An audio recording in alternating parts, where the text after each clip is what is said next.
खबर है जहां त्योहारी सीजन में एफएसडीए की टीम ने छापेमारी की है। भोजपुर के कलछीना गांव में छापेमारी की है और पुलिस बल के साथ मिलकर खाद्य विभाग की टीम ने छापेमारी की है। 5 सैंपल लेकर जांच के लिए भेजे गए हैं। खाद्य सुरक्षा विभाग की टीमों द्वारा विशेष छापामार अभियान की कार्रवाई की गई। मौके पे दूध का 1 नमूना तथा खोए के 4 नमूने संकलित किए गए हैं। नमूनों को जांच हेतु खाद्य विश्लेषक प्रयोगशाला भेजा जा रहा है। रिपोर्ट आने के अनुसार तदनुसार कार्रवाई संपादित की जाएगी। चलिए आगे बढ़ते हुए खबर कन्नौज से है जहां पर मेडिकल कॉलेज पर खाद्य सुरक्षा विभाग की टीम ने छापेमारी की है और खाद्य सुरक्षा अधिकारी ने मेस का निरीक्षण किया है। छात्रों से भोजन की गुणवत्ता और अन्य जानकारी ली है। मिलावटी खाद्य पदार्थों के प्रति जागरूक किया गया। वहीं छात्रों के साथ भोजन कर उनकी गुणवत्ता भी जांची परखी है। कन्नौज के तिरवा स्थित मेडिकल कॉलेज में औचक निरीक्षण किया गया।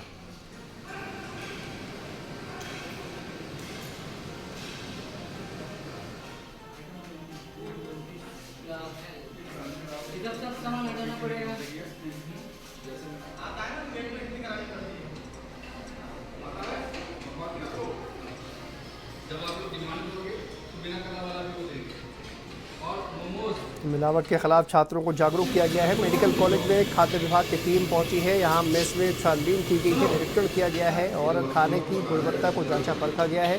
कन्नौज से ये खबर आपको बता दें, छात्रों के साथ भोजन कर जो खाने की गुणवत्ता है उसको जांचा परखा गया है और छात्रों से भोजन को लेकर भी पूछताछ की गई है। कन्नौज मेडिकल कॉलेज का ये पूरा मामला है। आपको बता दें, छात्रों के साथ में भोजन कर उनकी जो भोजन की गुणवत्ता है वो जांची परखी गई है। मेस में पहुंचकर खाद्य विभाग की टीम ने छापेमारी की है और मिलावट के खिलाफ छात्रों को जागरूक भी किया है। मेडिकल कॉलेज में खाद्य विभाग की टीम ने छापेमारी की है।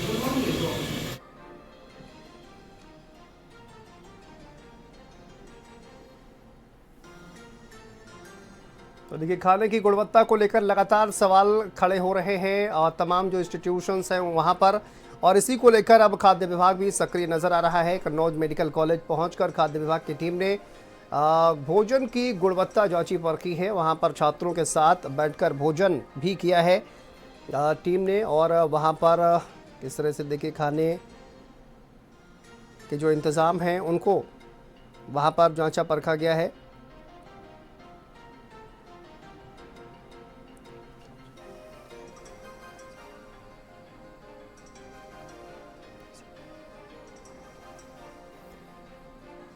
तो मेस के खाने की गुणवत्ता जांची गई है। कन्नौज से ये बड़ी खबर आपको बता दें, जहां पर छात्रों के साथ भोजन किया गया है और आप देखो ये खाद्य विभाग की जो टीम है वो मेडिकल कॉलेज पहुंची थी। मेडिकल कॉलेज में मेस में पहुंचकर छापेमारी की गई है। वहां पर भोजन की गुणवत्ता को परखा गया है।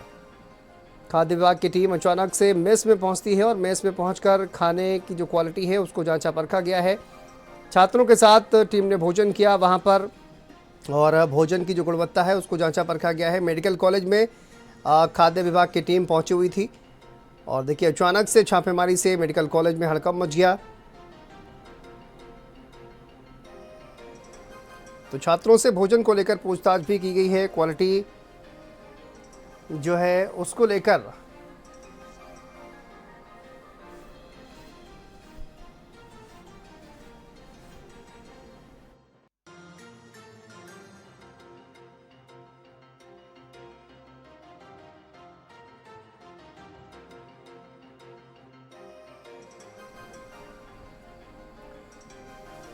चलिए, तमाम हमारे सहयोगी जुड़ गए हैं। ज़्यादा जानकारी के साथ जानेंगे मिलावट को लेकर जिस तरह से कार्रवाई हो रही है और अभी क्या उसका प्रभाव देखने को मिल रहा है। लोकेश हमारे सहयोगी गाजियाबाद से जुड़ गए हैं, मैनपुरी से नदीम और कानपुर से प्रभात हमारे साथ जुड़े हुए हैं। लोकेश, आप ही से शुरुआत कर लेंगे। आज कार्रवाई गाजियाबाद में भी देखने को मिली है, लेकिन कार्रवाई लगातार हो रही है, उसके बावजूद भी मिलावटखोर जो है वो बाज नहीं आ रहे हैं। लगातार मिलावट का जो गोरख धंधा है वो तो चल ही रहा है। लोकेश,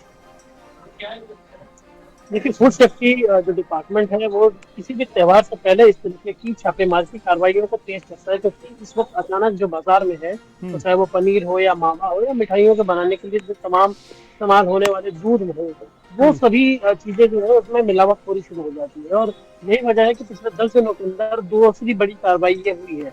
इससे पहले भी एक उसी जो भोजपुर इलाका है वहाँ के गांव के भीतर करीब 400 से ज्यादा किलो ऐसा पनीर पकड़ा गया था जिसमें कि फैब्रिक वाइटनर का यूज करके उसको बनाया जाता था। उसके बाद कल जो है वो मावा पकड़ा गया, हालांकि ये इतनी बड़ी क्वांटिटी में नहीं था, लेकिन ये वो गांव है जिनका कि पुराना ऐतिहासिक रिकॉर्ड है कि यहाँ पर मिलावटखोरी करने जैसा कारोबार होता है और पूरे दिल्ली और एनसीआर में इसकी सप्लाई की जाती है। न केवल गाजियाबाद बल्कि मेरठ, बुलंदशहर, गौतम बुद्ध नगर लगातार इस तरीके की कार्रवाई चल रही है। रोजाना जो पनीर है, मावा है और या खाने पीने की जो भी वस्तुएं हैं जिनकी कि अचानक त्योहार के सीजन में अब मांग बढ़ती है, वो सभी इस वक्त मिलावटखोरी का शिकार हो रहे हैं और लगातार कार्रवाई हो रही है। लेकिन क्योंकि मार्केट के अंदर डिमांड इतनी ज्यादा है और डिमांड की पूर्ति करने के लिए जो मिलावट हो रहे हैं वो लगातार इस तरीके के हथकंडों का इस्तेमाल करते हैं। और यही वजह है कि लगातार चाहे वो फूड सेफ्टी डिपार्टमेंट कितनी भी बार कार्रवाई कर ले कि कई सारी ऐसी पावर्स है जो कि इनको नहीं दी गई हैं। अगर इनको लगता है कि प्राइमा फेसी जो मिलावट खरी पाई गई है तब उसको जाकर के वो नष्ट करा देते हैं। लेकिन सैंपलिंग की जांच रिपोर्ट करीब महीने से 2 महीने कई बार तो 4-4 महीने के बाद आती है, तब जाकर के इनके खिलाफ पेनल्टी और मुकदमा जाने की कार्रवाई की जाती है। कहीं कानून में भी कमी है और कानून इतने कठोर नहीं है जितने कि अन्य देशों के अंदर है, क्योंकि विदेशों में तो मिलावटखोरी पर आजीवन कारावास जैसी सजाएं हैं, लेकिन यहाँ पर इस तरीके का नहीं है और इसी का फायदा जो है ये मिलावट को लगातार उठाते हैं। और एक नूनाफस्ती का खेल जो है वो फूड सेफ्टी डिपार्टमेंट के बीच में और इन मिलावटखोरों के बीच में चलता बिल्कुल। रहता है। नदीम हमारे साथ जुड़े हुए हैं। नदीम, मैनपुरी में जिस तरह से कार्रवाई की गई है, सिंथेटिक दूध वहां पर बनाया जा रहा था और ये देखिए पहले से ही दूध बन रहा था कि नहीं बन रहा था, खाद्य विभाग को क्या इसकी जानकारी नहीं थी? और आज जो ये कार्रवाई की गई है, क्या ये महज एक दिखावे की कार्रवाई की गई है नदीम? और इस तरह की जो गतिविधियां हैं वो अभी भी जनपद में बड़े पैमाने पर चल रही हैं?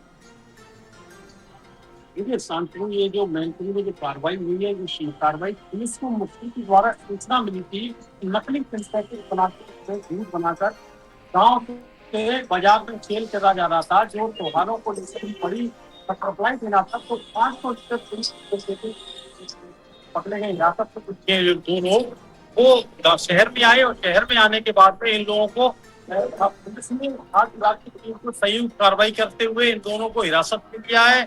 दूध के सैंपल लिए गए हैं और कार्रवाई के नाम पे पुलिस को भी इन्वॉल्व किया है। पुलिस की कई टीमें आई थी, इसमें सर्विलांस की टीम हो या स्वास्थ्य टीम की हो या एडीटी हो या अन्य टीमें हो। तो जिस तरीके से खाद्य विभाग ने अपनी अपनी अलग टीमों को मिला के पुलिस के साथ में संयुक्त कार्रवाई की है, तो ये त्योहारों को लेकर बड़ा जखीरा जो शहर में सप्लाई होना था, जो जहर परोसना जा रहा था, जो त्योहारों को लेकर मिठाई बनते हैं या खोया बनता है, ये जो हलवाई मिठाइयों के सामान में जो दूध मिलाया जाता है, उसको लेकर के नकली कारोबार चल रहा था।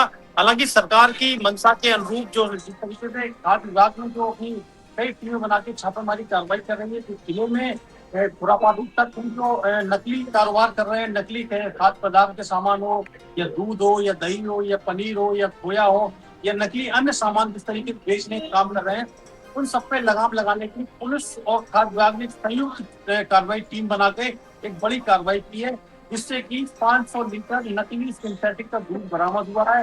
ये शहर कोतवाली के फटिकपुर गांव से ये लोग बना के लाते थे और शहर में सप्लाई करते थे। शहर में जो दुकानदार या जो मिठाई के जो कारीगर हलवाई के दुकानदार वो ऑर्डर देते थे, उस तरीके से ऑर्डर की सप्लाई को करते थे। क्योंकि ये गांव से बना के लाते थे तो शहर में सप्लाई देने के लिए आते थे, तो इसी तरीके से पुलिस को और खाद्य विभाग को जब इसकी जानकारी हुई तब इसके पड़ताल हुई, तब इसका राज खुला। हालांकि पुलिस ने मामला दर्ज कर आगे की कार्रवाई की है, लेकिन खाद्य विभाग ने इसके सैंपल लिए हैं, नमूने लिए हैं और अपनी और कुछ टीमों को भेजे हैं। सैंपल जांच में पास होता है या फेल होता है, ये आने वाला समय बताएगा। फिलहाल जो जिस तरीके से खाद्य विभाग और पुलिस की सही टीम से ये कार्रवाई हुई है, तो इससे जो नकली कारोबारी है उनमें अपने आप में एक हड़कंप बचा हुआ है और अपने आप में एक सवालिया निशान खड़ा किया है। खाद्य विभाग ने इस तरीके से कार्रवाई की है और भी जो कारोबारी है उन दहशत में है। जी बिल्कुल। और प्रभात हमारे सहयोगी हमारे साथ जुड़े हुए हैं। प्रभात, कानपुर में देखिए इंडस्ट्रियल एरिया है, वहाँ पर लगातार जो कई खाद्य पदार्थ हैं जिनका प्रोडक्शन वहाँ पर होता है, लेकिन वहाँ पर जो है किसी तरह की बड़ी कार्रवाई अभी तक देखने को नहीं मिली है। अगर हम देखें क्या वहाँ पर कार्रवाई चल रही है अभी और मिलावटखोरों के खिलाफ कोई बड़ा एक्शन लिया जा रहा है या नहीं लिया जा रहा है, क्या है वहाँ पर अपडेट? जी बिल्कुल, आपको बताना चाहूँगा क्योंकि कानपुर की अगर बात करें तो कानपुर जो है वो पूरी एक बड़ी मंडी है और यहाँ कानपुर के जो हब है और वहाँ से चारों ओर की सप्लाई जो है, चाहे वो हरदोई हो या फिर उन्नाव हो या फिर शुक्लागंज हो, हमीरपुर हो, बांदा हो या बुंदेलखंड का जो एरिया है, कानपुर देहात और औरैया तक का जो एरिया है, ये सब पूरा कवर करता है।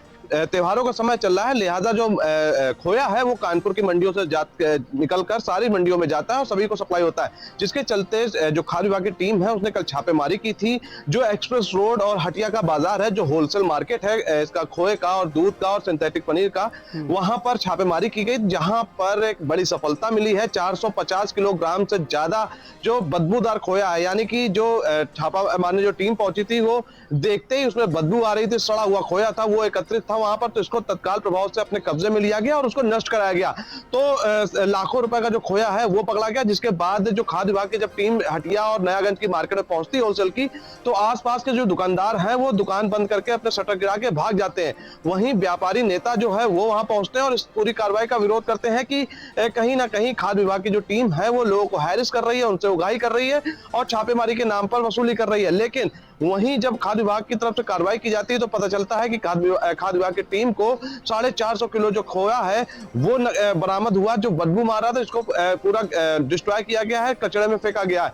फिलहाल पुलिस ने जहां से खोया मिला था उनके ऊपर एक्शन लिया है और अन्य जो दुकानदार हैं उनसे भी कहा है कि अगर कोई किसी तरह का खराब सामान या मिलावटी सामान बेचेगा तो उसके ऊपर सख्त से सख्त कार्रवाई की जाएगी। वहीं अगर ओवरऑल कार्रवाई की बात करें तो प्रशासन जरूर अलर्ट नजर आ रहा है, लेकिन कानपुर जो है वो एक औद्योगिक क्षेत्र है और आसपास के जितने भी जिले हैं वहां पर यही की सप्लाई जो है वो जाती है, लिहाजा काफी बड़ी जिम्मेदारी हो जाती है खाद्य विभाग की कि किसी भी तरह की कोई मिलावटी चीजें जो आसपास के जिलों में सप्लाई ना हो पाए। लेकिन उस स्तर पर जो खाद्य विभाग है वो कार्रवाई नहीं करता। हालांकि त्योहार का समय है, ऐसे में जो खाद्य विभाग की जो टीमें हैं वो कार्रवाई करती नजर आ रही हैं, कई जगह पकड़ा भी जा रहा है सामान और एक्शन भी ले जा रहा है। अब देखना यह है कि आखिरकार पूरे जो त्योहार के मौसम के अलावा भी जो टीम है वो कितना सक्रिय रहती है। और जैसा हमारे सहयोगी भी बता रहे थे कि अन्य देशों में जो खाद्य सामग्री को लेकर जो कानून है वो काफी सख्त है और सख्त सजाएं हैं, आजीवन कारावास है और उसको एक हीनियस क्राइम के रूप में देखा जाता है। लेकिन अपने यहाँ का जो कानून है वो कहीं ना कहीं